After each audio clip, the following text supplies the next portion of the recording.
Student that can understand that one document is not going to give me all the answers. I need to corroborate documents, and that was part of the lesson today, that a full story must be told from multiple documents, and that the documents that are going to tell the story best are the ones that we deem more reliable than others. What we're going to work on today is the March on Washington. So you do not need a piece of binder paper. All you need is the worksheet I'm giving to you right now. The best place to start about our lesson on the March on Washington is to look at what we already know about it. I'd like you to just put down everything you know. If you're unsure whether it's right or wrong, I don't care, put it down. All right, what do we know or think we know about the March on Washington? Josh. Led by MLK. What else do we know? Nuku. Thousands of people participated. Thousands. Shot in the dark, Nuku, how many? 200,000. If we're going to corroborate this, what's a good place to look at?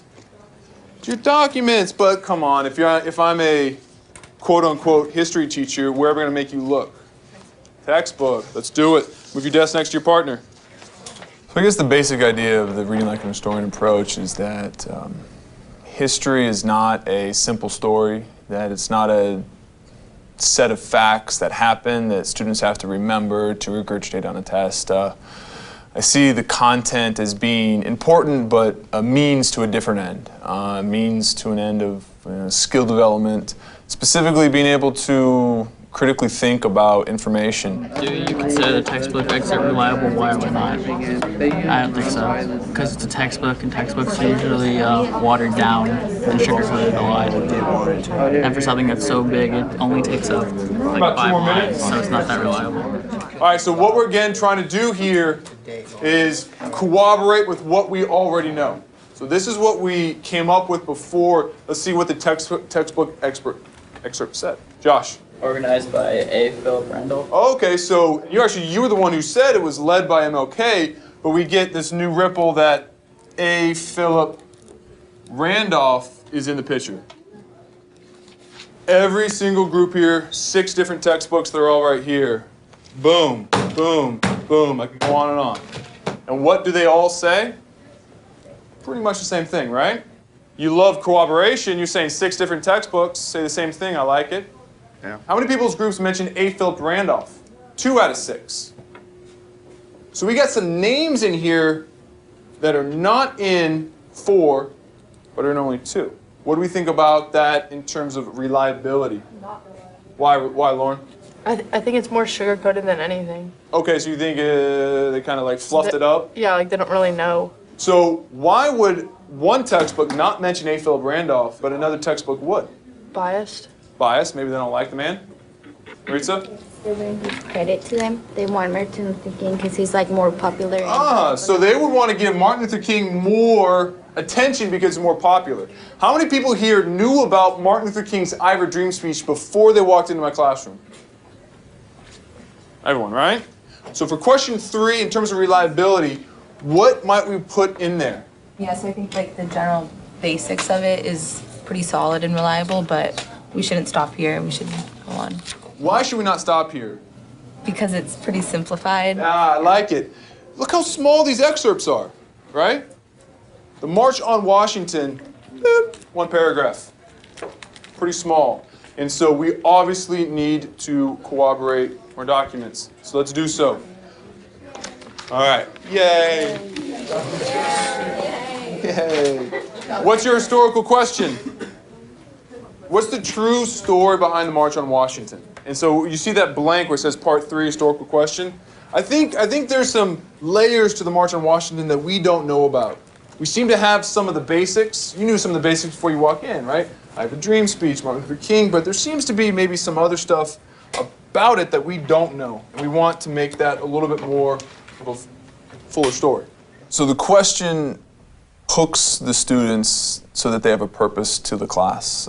By having this focus question, they know the direction of what they have to do, and they understand that the answer's not going to come from me, but it's going to come from documents. It's going to come from the history itself. they're gonna have to investigate it and find it out. All right. So what I need you to do right now is document A, the first row. Wait, Mr. Colgazer? Yeah. 1 is very reliable, and then 4 is... Right. So 1, bet your life.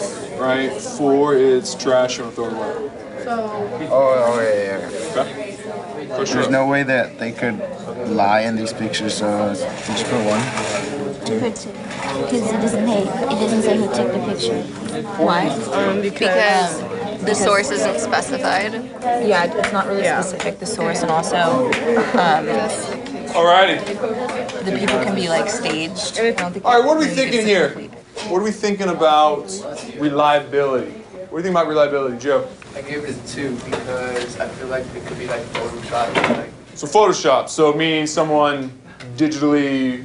messing with it, yes. Yeah. Okay. True. But then like there could just be straight up pictures of what actually happened over there. So But why a 2 and not a 3? Like, what made you edge more towards reliability? because the picture seemed to fit the background information we had. Oh, nice. So the picture corroborates with what you already know. Makes sense? Okay.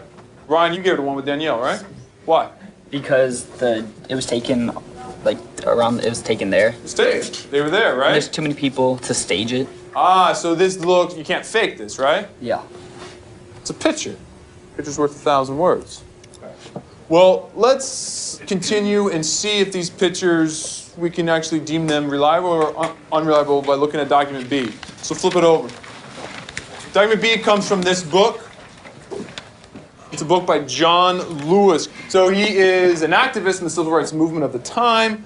Today, he's a politician in the House of Representatives, right? Again, I am going to ask you to think about reliability. So why don't we go ahead and fill in that first box even before we read it? Well, because it's a memoir and it's based on his recollection, he may have some like holes in his knowledge, or because of his bias, he was an activist. He may try to like exaggerate, maybe. So what we need to do is read it, and then we can go back to our educated guess and determine if we were right. Okay? All right, Kyle, start us off, and please follow along. And of course, what we're trying to do is answer that same question. What is the true story behind the March on Washington? All right, Kyle, start us off. Walking with the Wind and One More of the Movement by John Lewis, 1998. The day of the march, we met for breakfast, then we went as a group to Capitol Hill to pay a call on congressional leaders. In this case, some people wanted to be as close as possible to A. Philip Randolph, the head of the March on Washington, who was the focal point this day. Even Dr. King was pushed toward the side.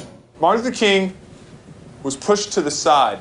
Wait, I'm a little confused. We look at this picture, he's directly in the middle. Let's fast forward real quick to document C. Here it pulls back a little bit, and we see King here is now a little bit more towards the side of this picture. Be a little CSI investigators. If you look at the road, you see one line here on the road. Right here you see a double line on the road. What does that mean, Megan? Middle of the road is where the double line is, and who's standing on the middle of the road? Can someone name this person? Good guess. But who's in the middle of this? A. Philip Randolph. King is at the side. The document by John Lewis tells us, who is this guy? What's he doing? He's not the photographer, but he is trying to make space for the photographers. Look at Doc C, the pictures. You can see that what we have here is a big truck full of photographers, and they're trying to create space so the photographers can take pictures of the march as if that's the front of the march. Then we're moving on the program, the primary document, and they get content information that there were more speakers that day. That A. Philip Randolph had the opening remarks and the last pledge, so he obviously is important. So, probably one of the most difficult questions of the day for you to kind of get in that second box, but try your best with your partner. What do you think, like what do we need to add to our story of the March on Washington from what we just heard? Leon, what do you think? I think that the main point was that there was a specific purpose for having the march. They wanted the FEPC bill passed. So it wasn't just that they wanted civil rights, they wanted a specific bill. Good. In the textbook excerpts, other sources we just hear about the desegregation, right? If you look at the program in Document D, what's the technical name of the March on Washington?